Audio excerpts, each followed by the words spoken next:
Zaman batu dibagi menjadi 4 periode utama: Paleolitikum, Mesolitikum, Neolitikum, dan Megalitikum. Setiap periode ditandai oleh pola hidup dan teknologi yang khas. Zaman logam mengikuti setelah zaman batu, terbagi dalam 3 fase: tembaga, perunggu, dan besi. Zaman logam ditandai dengan mulainya pembuatan peralatan dari logam. Zaman batu, Paleolitikum. Manusia Paleolitikum hidup berpindah-pindah sebagai pemburu pengumpul. Mereka menumpang di gua atau membuat gubuk sederhana, menggantungkan hidup pada hasil berburu, dan mengumpulkan buah serta umbi-umbian. Peralatan khas terbuat dari batu serpih yang diasah kasar, seperti kapak genggam, pisau tepi tajam, dan mata tombak. Benda lain dibuat dari tulang atau kayu.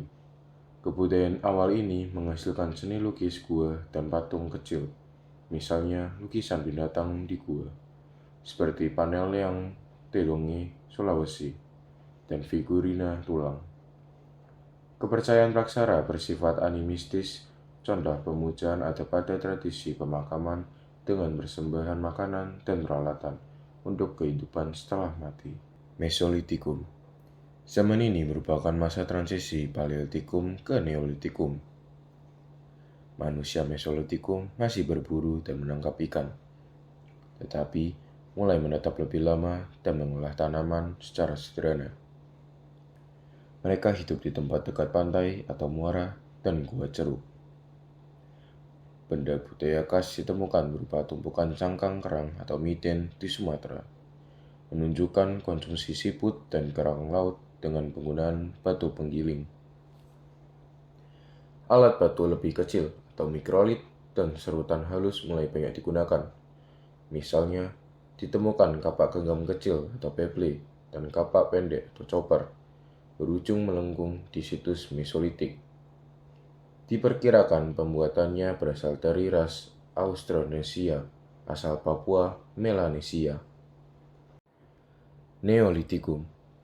Neolitikum ditandai dengan revolusi pertanian.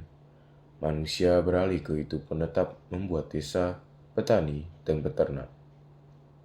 Muncul Homo sapiens, ras Mongoloid, dan Austromelanozoid yang menanam padi, gandum, dan memelihara kambing, babi, dan anjing. Peralatan batu sudah diasah halus, seperti kapak persegi tertambat, arit, mata, dan panah runcing. Mereka juga membuat gerabah dari wadah tanah liat dan alat anyaman. Manusia Neolitikum membangun rumah permanen dan desa, bahkan kota awal, misalnya Jericho di Timur Tengah. Megalitikum. Periode akhir zaman batu, sekitar 3000 sampai 1000 sebelum Masehi, ditandai dominasi Homo sapiens berbudaya megalitik. Manusia sudah mahir bertani dan mulai mengenal logam tembaga sederhana. Ciri utamanya monumen batu besar, seperti menhir, dolmen, punden, dan berunda, yang umumnya berfungsi sebagai makam atau tempat pemujaan leluhur. Masyarakatnya masih animistik. Arsitektur batu besar ini dipandang suci untuk arwah nenek moyang. Dua teknik utama pembuatan alat logam pada zaman logam adalah teknik bivalve, yaitu menggunakan dua cetakan batu, dan teknik Acair-Bertu, menggunakan cetakan lilin dan tanah liat. Teknik bivalve menggunakan cetakan batu yang bisa digunakan berulang kali, sementara Acair-Bertu hanya bisa digunakan sekali karena cetakan lilinnya harus dilelehkan. Teknik bivalve. Teknik ini menggunakan cetakan yang terbuat dari batu yang terdiri dari dua bagian. Proses secara teknik ini, logam yang sudah dicairkan dituangkan ke dalam cetakan melalui lubang di bagian atasnya. Teknik Acair-Bertu. Teknik ini berasal dari Prancis dan artinya lilin yang hilang atau hilang dengan lilin. Model alat dibuat dari lilin lalu dilapisi tanah liat. Setelah itu, lilin dilelehkan dan dikeluarkan dari cetakan, lalu logam cair dituangkan ke dalam rongga yang kosong. Zaman logam. Pada zaman logam, manusia memasuki era pendakian terampil membuat peralatan dari logam. Periode ini secara garis besar terbagi menjadi beberapa periode. Yang pertama, zaman tembaga atau Kalkolitikum. Periode transisi yang terjadi pada tahun 6000 sampai 4000 sebelum Masehi, di mana pertama kali melebur tembaga. Dalam era ini, manusia mulai membuat benda logam kasar dari tembaga, tetapi batu tetap banyak digunakan sebagai bahan utama alat. Di Indonesia, terbukti zaman tembaga masih samar atau terpengaruh dengan budaya Asia Tenggara. Yang kedua, zaman perunggu. Zaman di mana manusia memadukan tembaga dan timah menjadi perunggu. Zaman ini terjadi pada tahun 3000 sampai 1000 sebelum Masehi. Peralatan besi belum dominan. Perunggu dipakai membuat kapak corong, mata sabit, dan bejana ritual.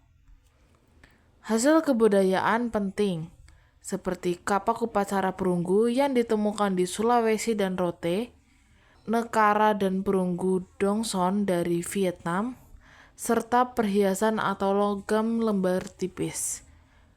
Di Nusantara, banyak artefak perunggu seperti kapak, nekara, keris perunggu yang menunjukkan perdagangan antar pulau.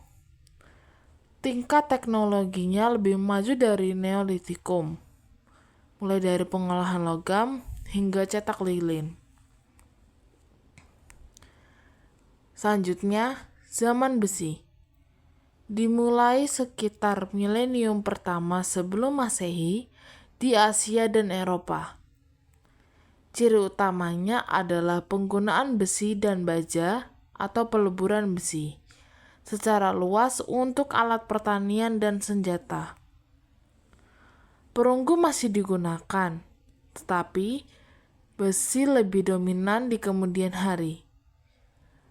Hasil kebudayaan mencakup mata kapak besi, mata sabit, pedang, dan cangkul besi. Di Indonesia, peninggalan besi prasejarah agak terbatas. Yang diketahui adalah sejumlah mata kapak bertangkai kayu, pisau, sabit, pedang, dan cangkul dari situs-situs Jawa dan Sulawesi. Masyarakat pada masa ini mulai membentuk kerajaan-kerajaan awal seperti di Melayu kuno, India kuno, dengan tulisan tersier seperti prasasti perunggu atau logam muncul sesudahnya.